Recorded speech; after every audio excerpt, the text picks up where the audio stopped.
Hi everybody, how are you? It's me, David. For those of you that don't know me, this is my second video on my transition process. Basically, I had a friend that asked me to talk about how I didn't know what transgender was. And so I'm going to talk about that.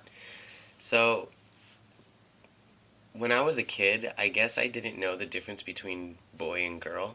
And I thought that I was going to grow up and I was going to have kids and I was going to get married and I was going to be a mom and I would have a house and I would have a husband. Like that was what I thought as a kid.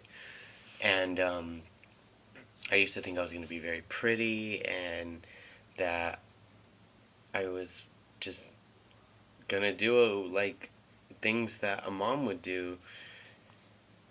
And as I got older, it's funny for me to say because it's just weird. Like now that I look back at that and I think that, well, what the fuck were you thinking? You were a little boy. But now that I got like as I got older, I started to realize, well, you're a boy and you're not going to be able to have kids and you're not going to be able to get pregnant and all these things that are not going to happen. So once I started to like realize these things weren't going to happen, I started to just kind of live and not try to be anything. I didn't try to be with boys and I didn't try to be with girls. I just tried to live and I figured like I would pray because we were Catholic and my parents used to tell me all the time that if you want anything in life you pray for it and God will hear your prayers if it's in his will. And you just have faith in God and that's all you had to do. So that's what I would do and I would pray every night. I would pray to God and like I would pray to first I would pray to hear me because something was wrong with me and that I didn't know what it was, but I don't think that I should be with this family. That's what I used to think, that I didn't think I should be with my family. And I used to think that my mom and dad changed me when I was a kid and they made me a boy and I shouldn't be a boy, so if you can please make me a girl again. And I went through life probably till I was about 7 or 8 thinking that and praying that and then I started to pray to God that if He wasn't going to change my body, if He could just change my brain. You know, if everything, if I can keep all my memories the same, but if He could just fix the fact that I don't know how to act the way I'm supposed to act. I don't know how to not be different.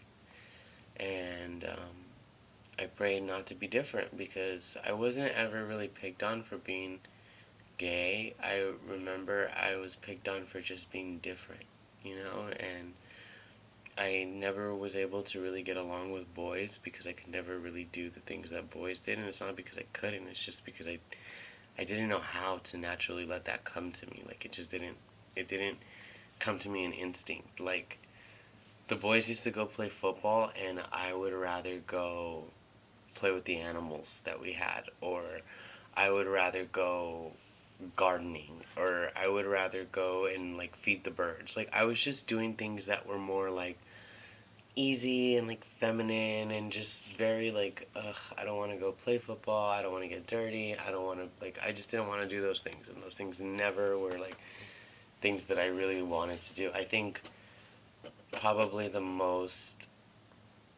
masculine thing I ever did in my life when I was a kid was I had a horse and I used to have a horse and that was it. And that's not even a masculine thing because there's a lot of girls that have horses and to me that was just like the most masculating thing that I ever did. But so like that's just what it was for me. But basically going through life like that, I started asking God to if you're not going to change my brain and you're not going to change my body, then just let me die. You know, I just don't want to go on. I don't know why I'm here. I don't know what I'm supposed to do. I don't know how to act. And I don't know how to not be different. Like, I stand out, you know, when I talk and the way that I walk and the way that I lean. But it's just because this is I'm not supposed to belong to this body. Like, those things that happen that I do that are more feminine, they come to me naturally. Like, it's just instinct of mine. It's not something that I just pick up or that I am trying to copy from somebody else. It's just me. Like, and those were things that made me different, and people would pick on me for those things. And I didn't know how to handle it, and I didn't know what to do. So basically, uh, I would pray and nothing would change. I started getting angry, and like the anger set in, and I started to hate like the world and hate life. And then I discovered what it was to be a gay person. So once I discovered what it was to be gay, I started to conform and to tell myself, well, the way you feel is like a gay person, so you're gay. So I would go on like different, like when I was a little kid, I would go on like a party line, and then I would like talk to other gay people like around the world or wherever, and they would like tell me like gay tips. So then I learned like the gay lingo, and I learned like what it was to actually be gay, and that there is actual guys out there that like guys that only like to like receive and not ever be touched in that area. And just I learned so much about what it is to be gay.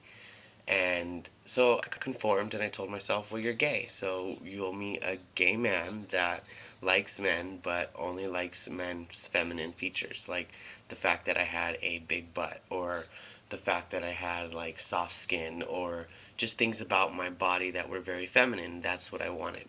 So I told myself, you'll meet somebody like that. And I conformed to that for about 10 years. And in those 10 years, I would go out to clubs and I meet friends and I would just go through people. And I still felt very out of the ordinary going to those places. A lot of times I would go there and get fucking wasted, like drunk. So I don't even really remember a lot of what I would do when I was there and who I would like talk to and act around. But I know that out of the whole 10 years that I went into that whole scene, I left it with two friends. And those two friends I met like 7 years in. Or no, not 7 years in, like 3 years in. And I've known them for about 7 years. So it's just, that goes to show how uncomfortable I was and how much I didn't fit in into that community. Because how could I only have that amount of friends? But all my other friends are heterosexual, straight, or they don't identify as homosexual, gay, lesbian, or transgender, or anything in the community that I'm supposed to technically belong to, or what society would see me as because of the way that I walk, or the way that I talk, or the way that I act, because society would make me think that I'm a gay person. So for about 10 years, I just conformed and thought to myself, well, you're just a gay guy. Like, one day you'll meet somebody, and one day you'll fall in love, and hopefully you'll get to adopt kids, and you'll get to just live like that. And I did meet one person, and he treated me very, very well. He was very loving toward me and affectionate. But the problem was the fact that I knew he was gay. And those things I couldn't get past, because for me, I didn't know how to be a boy. And he wanted me to sometimes act like a certain type of guy. And I didn't know because it didn't come to me naturally. And those things would scare me, because after him, I kind of started to think, what the fuck am I going to do if I can't be with the gay guy, and the other guys like girls and I'm not a girl?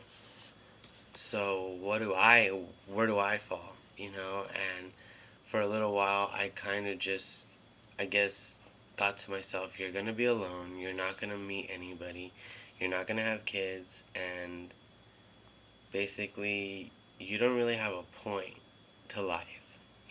And I kind of went a little bit about 4 years thinking like that, and I just thought to myself, like, it doesn't matter what you do anymore, like, you can just hook up with whoever you want, because there's not going to be one person for you. Like, you're just not going to find it because you don't fit in.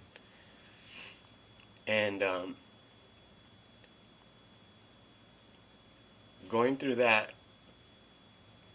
for that amount of time, it just kind of like set into me, and I didn't really care about myself, and I didn't care, like, if I wanted to sleep with somebody, I would just sleep with them. I would use protection, but it was just the fact that I was sleeping with different people, and it was never building a relationship with one person. And those were things that they affected me, because the whole time I thought, this is what you're stuck as. This is what your life is. And I used to think I must have been a very terrible person in a different life, because I had an older brother that died when I was 14. And when I was 14 is when I really started to discover how unhappy I was going to be. And I remember praying to God and asking God to kill me and to let me die. But instead he takes my brother, who's normal and who would have had kids, and for all that time I felt angry because I didn't know why he took him and left me.